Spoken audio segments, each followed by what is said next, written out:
الحمد للہ وحدہ والصلاة والسلام علی من لا نبی بعدہ۔ کامیاب انسان وہ ہے جو عبادت ہی کو اپنی زندگی کا اصل مقصد بنائے اور زندگی کے آخری دم تک عبادت کرتا رہے، کیونکہ عبادت ہی کے لیے اس کو پیدا کیا گیا ہے۔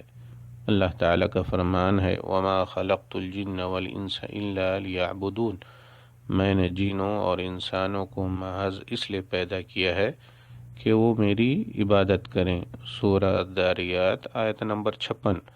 اللہ تعالیٰ کا فرمان ہے وَاعْبُدْ رَبَّكَ حَتَّى يَأْتِيَكَ الْيَقِينُ، اور اپنے رب کی عبادت کرتے رہیں یہاں تک کہ آپ پر موت آ جائے۔ سورہ ہجر آیت نمبر 99۔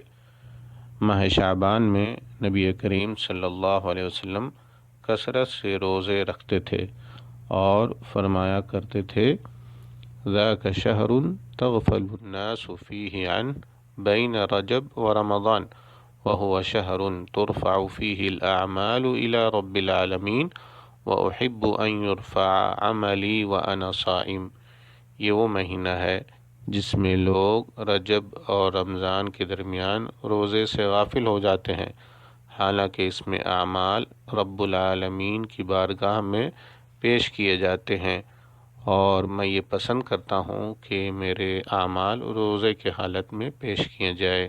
رواہ النسائی۔ واللہ تعالی اعلم، والسلام علیکم ورحمۃ اللہ وبرکاتہ۔